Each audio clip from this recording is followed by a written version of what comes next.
ako ng ng ulam namin ngayong gabi. Galing ako Good evening po. Welcome to my channel, JC Marica. Andito na naman po si Ate Mare. Nagbabalik mo na naman po.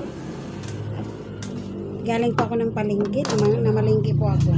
Bumili ako ng manok at haluan ko ng ganito. Magluluto po ako ngayon.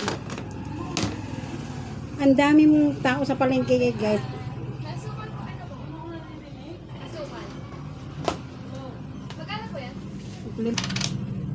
Galing po ako sa palengke ngayon, guys. Ang daming tao pag ganito talagang pizza, natatandaan ko talaga yan pag ganitong pizza, mga 15 hanggang tapos katapusan. Pag ako na malingki talaga, siksikan ang palengke. Nahahalata talaga pag sahuran na ng mga tao ngayon. Nahahalata ko talaga lagi. Kasi pag hindi naman sahuran, maluwag yung kalsada, maluwag yung daan, hindi siksikan ang palengke. Pero pag ganito, ay, manok lang naman binili ko, tsaka ganito, ito lang naman. Ang tagal ko kasi pila. Siksikan ang tao pag palengke. Pag ganitong pizza, 15, tapos katapusan. Mga sahuran ba? Ganito nga. Ito, magluluto akong ganito, guys. Alam mo naman natin, guys, mga nanay, no? Problemado ngayon. Ako na ang problema ko ngayon, guys, kasi nga ganito sa panahon ngayon, no? Lalo na yung kuryente, ang taas ng kuryente natin ngayon. Hindi ko alam kung makakabayad pa ako. Walang trabaho yung partner ko. Walang trabaho ang partner ko. Umano lang yung mga anak ko. Sila lang ang nagsusuporta sa amin ngayon. Lalo pa yung maliit yung tindahan, wala ring laman. May problema ako, guys. Kasi ito pang mga anak ko, mga estudyante pa, nag-aaral. Lalo na yung college kong isa, yung pang-apat ko. Siya, nagsabi na mag-ano na naman siya ng tuition. Sabi ko, hindi ko alam kung saan ako mapupunta talaga. Hindi ko alam kung saan ako pupunta kung saan ako mangungutang. Wala talaga. Sige lang ako dasal. Kung sana mayroong talagang mag-solve sa problema ko ngayon na bayaran ng tuition sa school. Kasi college na yung anak. Bayaran daw nila ngayong 15. Nung nakaraang ko pa naman nagsabi sa akin yan. Bayaran na raw nila ngayong 15. Di ko sige lang ako dasal kung saan ako makakabili o makakahiram ng pang tuition. Kasi wala pa nga trabaho yung partner ko ngayon. Alam mo naman, kasi siya nagagawa ng bahay, mga ganun. Construction ba? Bakit ganito ang hiniwa ko gagawin ko pala ito ng fritada. Maliliit. Gagawin ko fritada yung manok para may sauce naman. Ngayon, ngayon, guys. Pumunta yung anak kong lalaki, yung isa kong lalaki. Pumunta, siyempre. Hindi talaga nakakalimot din magbigay sa akin yun. Hindi nagbigay sa akin ngayon. Tuwang-tuwa ako. Binigyan ako ng panggastos. Tapos nagsabi ako sa kanya na bayaran nga yung sa school yung kapatid niya. Kung pwede siya muna magbigay. Salamat sa Diyos. Binigyan. Siya nag-solve. Sabi ko, talaga ang bay talaga ni Lord. Hindi talaga ako pabayaan. Basta magtiwala ka lang talaga kay Lord. Magtiwala ka lang sa taas. Hindi ka talaga bibiguin sa mga hinihingi mo sa kanya. Ayan, tuwang-tuwa naman yung bata. Tuwang-tuwa si Joanna nga. Nabayaran yung niya, yung tuition ngayon. Alam mo naman, nagbubukas pa lang ng klase ngayon. Ayan, tuwang-tuwa naman siya. Kaya yun, ako naman nanay, talagang todo pasalamat ako kay Lord na may anak akong ganyan na talagang tumutulong talaga siya kung anong problema ko.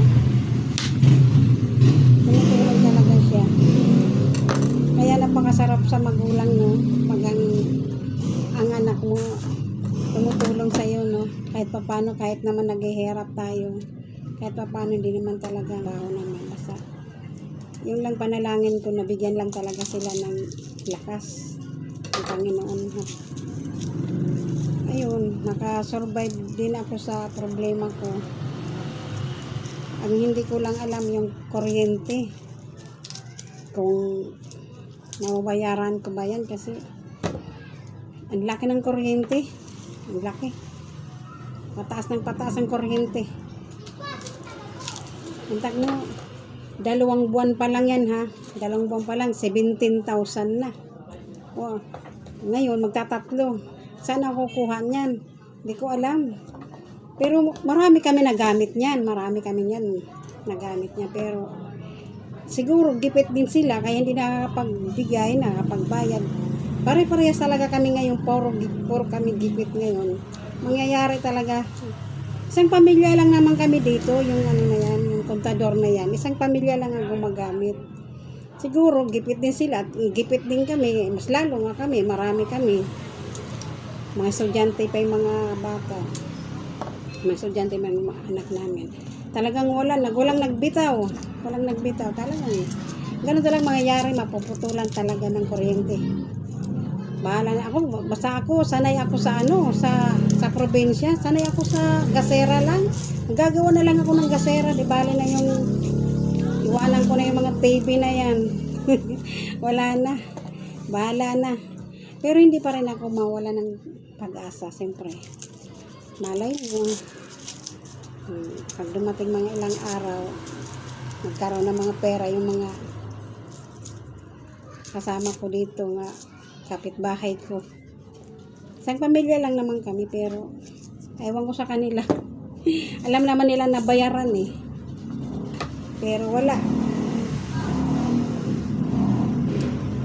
Hindi pa naman tayo mayaman na para hakuin ko na lang lahat. Ilang hindi, kasi may mga estudyante pa ako at hirap. Baon din ako sa utang sa Bombay. Baon ako, kaya nahirapan talaga ako ngayon. Kaya willing na rin ako nga maputulan kami ng kuryente kasi nahirapan talaga kami. Unahin ko naman talaga yung yung pag-aaral ng mga anak ko. Kasi naman budget ng kuryente, kamahal-mahal. Ewan ko ba bakit nagkagano ng kuryente. Hindi naman ganyan ang bayaran namin dati. Nagulat na lang ako, pero wala tayong magawa. Ganun talaga eh. Wala tayong magawa kung ganyan talagang ng pagtaas ng ilaw. Kailangan bayaran. Kaya gusto ko putulan muna para unti-unti na lang yung paghulog. Ganun na lang. Pero hindi pa naman nagpuputol. Wala eh. Mangungutang ka para ibayad sa kuryente. Lalo ka nabaon. Lalo ka babaon. Kasi siyempre may tubo yung utangin mong pera. Lalong ka babaon pag mangutang ka ng Gcash. walang cash out.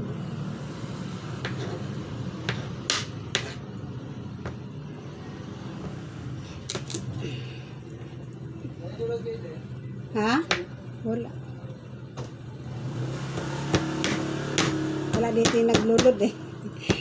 Mayroon kami loadan. May Gcash. Kaya lang wala dito yung asikaso ng ganyan kasi nga nasa school. Hindi naman ako mag-ano dyan dahil wala kong nakano dyan. Hindi ko kabisado mga ganyan.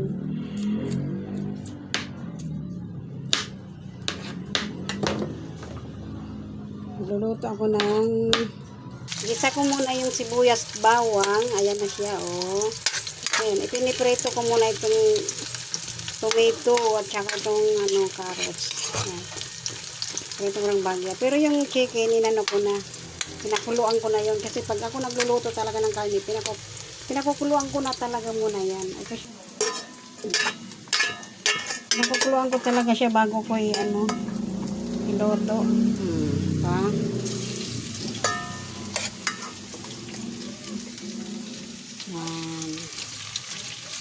Nakakulo na yan. Pinakuluan ko na yung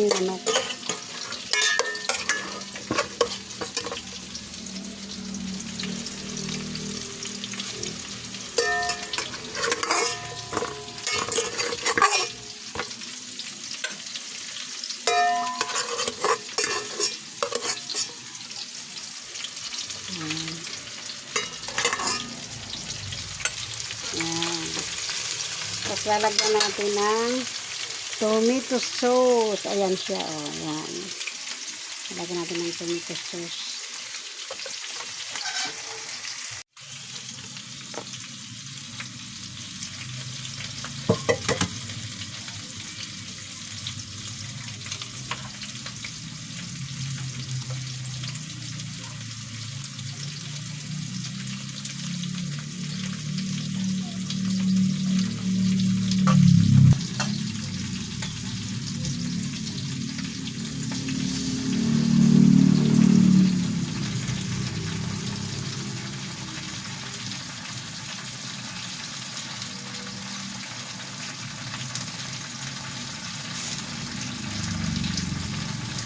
Lalagyan natin ng bacon.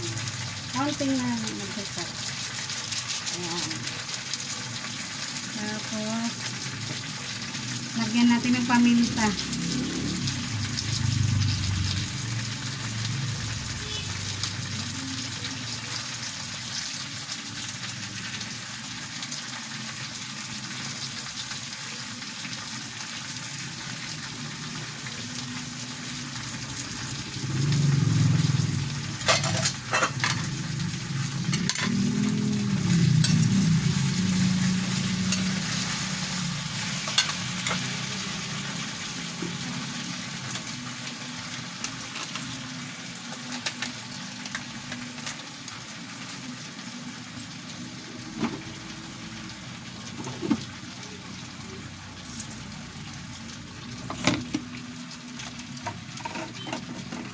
Lagyan natin mainit.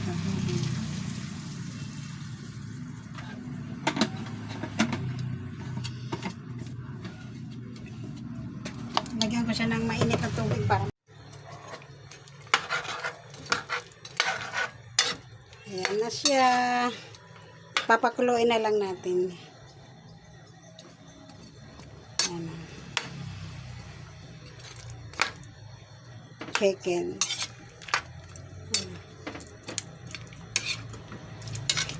Papakuluin ko yan tapos para ka na lang natin maya-maya. Luto na yan. Ito. Yan. Yan. Malapit na maluto. Ayan na. Konti na lang. Pagkatapos maluto yan, magsasaing na naman ako. Ito, kanin, oh. Kanin. Wala na akong rice cooker. Matagal na. Nasira na. Ayaw na gumana. Ayaw gumana yung rice cooker. Nakisabay din sa problema, sa crisis sa amin ngayon. Ang ginagamit ko, ganito, matagal na akong ginagamit, oh. Pangalawang bili ko na ito. Ito siya, isa, sira na rin, oh. Yan. Mayroon akong, gas stove. Ayan, oh, siya, oh. Ayan. Ayan. Hindi ko na nagagamit yan. Mga 4 na buwan na siguro. Hindi ko na nagagamit yan. Kasi nga, mahalan ako sa sa gas niyan. Namahalan ako. Kaya ngayon, bumili ako niyan. Pangalawang bili ko niyan. Ito, una. Nasira. Ayaw na, gumana rin. Kaya bumili naman ako. Malakas nga kami sa butin. Malakas. Wala na akong rice cooker, matagal na. Ayaw ko muna bumili ay wala. Baka malabo na kami magkaroon ng kuryente. Mahalang kuryente. Baka babalik ako ng kahoy, throwback ako sa uling. Sanay naman ako sa mga ganyang sa mga ganyang lutuan, uling at kahoy. Sanay ako sa diyan sa mga ganyang problema. Wala akong magawa na eh. Wala nang trabaho yung partner ko eh. Wala nagpapagawa ngayon kasi nga mahal ang materialis. Puro estimate. Wala rin naman. Hindi naman nagpapagawa eh. Mahal daw ang materialis. Kaya yan. Kahit paano, nakakatulong din mga anak ko. Tsaga-tsaga na lang. Kaya yun. Kasi mga bata, nag-aaral, kahit paano, counting tipid, yan, bayad-bayad.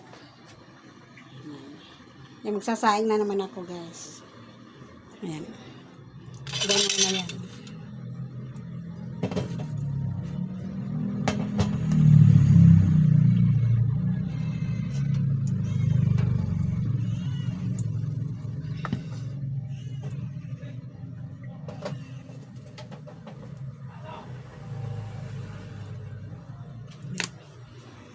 Luto na ang ating ulam. Ayan na guys, oh.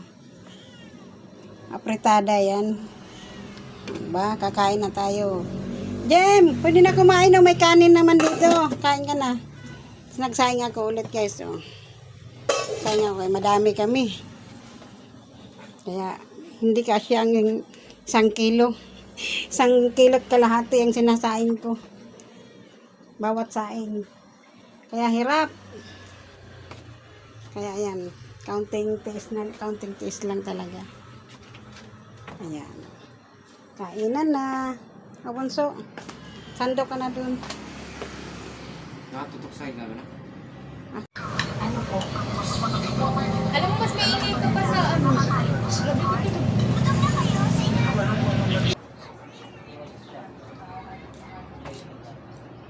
Kain po.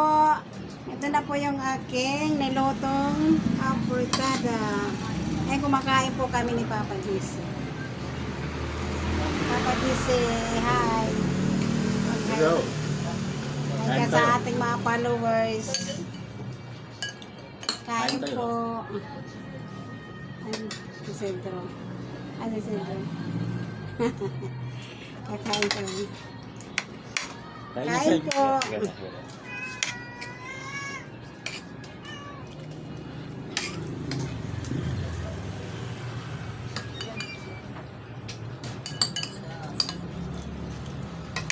Hanggang dito na lang guys. Thank you for watching.